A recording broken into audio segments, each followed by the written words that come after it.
C'est toujours comme ça. Ouais, par endroit. Déterminés à barrer la route aux groupes armés terroristes pour assurer la sécurité des personnes et des biens, et par tous les moyens. La voiture embourbée, cet autre obstacle parmi tant d'autres, ne freine pas la détermination des forces de défense et de sécurité, FDS. Avec la saison pluvieuse, hein, les voies sont généralement impraticables.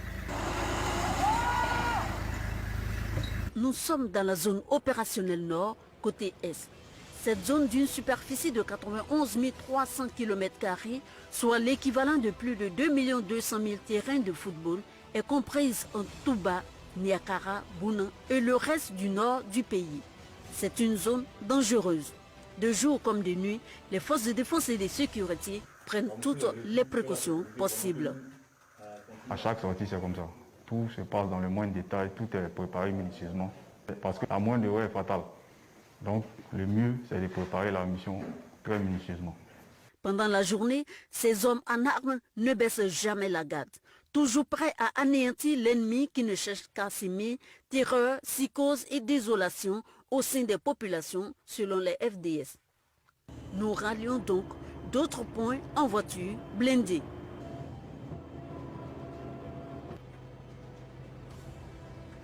Cap sur le secteur ouest, région de la Bagoué. Ici, selon une vidéo sur les réseaux sociaux, les terroristes auraient envahi ce village. Il n'en est rien. L'engagement des FDS est sans équivoque et le moral est au beau fixe.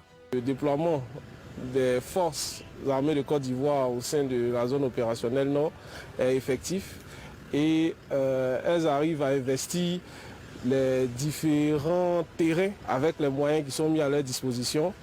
Elles parcourent tout le terrain de la zone opérationnelle. Et donc cette vidéo qui a été propagée dans le but de s'aimer la psychose au sein des populations, aujourd'hui il faut dire qu'il n'en est rien. Il n'en est rien parce que les forces sont réellement présentes. Aux difficultés de leur mission s'ajoute celle des populations. Le manque de collaboration dû aux menaces des représailles des terroristes, sans oublier la porosité des frontières. Que les populations dépassent leur peur et contribuent efficacement par le partage de l'information du renseignement pour permettre aux forces d'agir en temps réel et avec efficacité afin d'endiguer ces fléaux. Autre difficulté, la zone n'est pas suffisamment couverte par le réseau téléphonique national. Les localités frontalières le plus souvent ne captent que le réseau téléphonique du Mali et du Burkina Faso. À leur mission, les forces de défense et de sécurité ont ajouté un volet social. Comme ici, lors du couvre-feu dans cette localité, ces hommes transportent à l'hôpital cette famille avec 2 bébés malades. La présence des soldats dans cette zone opérationnelle nord rassure les populations. Dès le début, on avait beaucoup de soucis. La population vraiment avait des problèmes même pour aller dans les champs. Mais depuis l'arrivée de nos forces qui sont auprès de nous, je crois que tout va mieux. Chacun va à son travail.